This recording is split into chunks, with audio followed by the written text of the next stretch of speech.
Welcome to Built on Faith, a quiet space for restless souls, a place where the noise of the world fades, and the eternal voice within begins to speak. Here, we don't rush through Scripture. We pause, we reflect, we listen, not only to the words, but to the silence between them. Each week, we walk with the first among apostles, St. Peter, a man both deeply human and divinely chosen. Through his life, his doubts, his failures, and his faith, we learn what it truly means to follow Christ, not perfectly, but faithfully.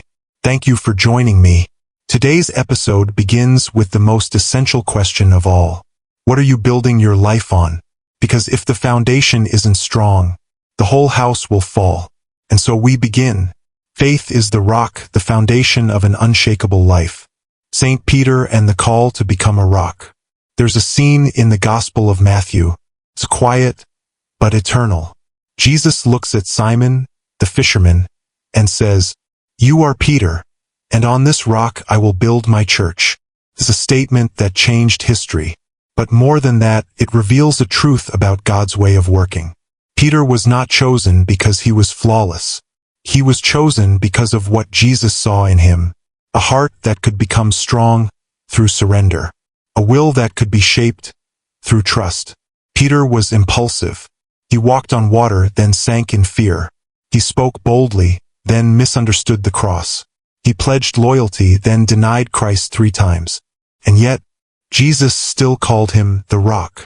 Why? Because faith is not the absence of failure. Faith is the choice to return, again and again, to the one who holds you. God doesn't build on perfection. He builds on devotion.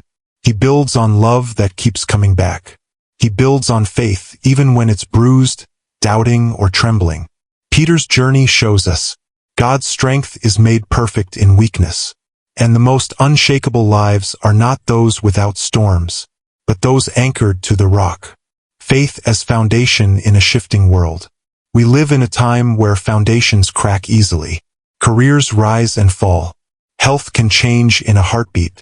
Relationships, applause, opinions, they shift like sand in the wind. And yet, we try to build on them. We build our identity on success, our security on money, our joy on how others see us. But eventually, the storm comes, and when it does, we see what truly holds. Jesus told a parable about 2 men building houses, one built on sand, the other on rock. The winds came, the waters rose, only one stood. Why? Not because of its walls, but its foundation. So let me ask you gently, what is your life built on? Not what you say, but what holds you when everything else falls apart.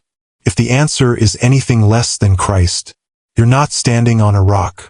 What it looks like to build on faith. To build on faith is not dramatic. It's not always seen or praised. It's choosing prayer when no one's watching. It's forgiving when it still hurts. It's trusting when answers don't come. It's Peter, stepping onto the water, eyes fixed on Jesus. It's Peter weeping in shame, yet returning to the tomb. It's Peter broken, but restored, feeding the sheep. To build on faith is to let God define you. Not your past, not your weakness, not your fear, but His love. And that kind of foundation can't be shaken. Living the lesson, unshakable in the storm. So how do we live this today? Here are 3 quiet invitations. First, start small. Faith grows in moments, not in monuments. A whispered prayer, a small act of love, a pause to say thank you. Second, let go of what you're building on sand. What are the things you cling to that can't truly hold you? Name them, release them, let faith take their place. Third, come back when you fall. Peter denied Christ and still became the rock. Your failure is not the end of your story. It's the place where grace begins. Remember, you don't have to be strong to be faithful. You only need to return. Faith isn't noise, it's presence. Faith isn't certainty, it's trust. Faith isn't loud, it's lasting, and it will hold you. When the winds howl, when the earth trembles, when all else shakes, faith remains. Because faith is not built on you, it's built on Him, the rock. the Christ. Closing reflection. Thank you for listening to Built on Faith. I hope today's episode gently reminded you of the ground beneath your soul. Next time, we'll walk with Peter again, this time into the deep lessons of humility and surrender. Because before he stood strong, he had to kneel low. If this episode stirred something in your heart, please consider subscribing and share this with someone who needs a reminder that they're not alone. You are not forgotten. You are not lost. You are built on faith. Until next time, stay grounded, stay gentle, and let your soul rest on the rock that never moves.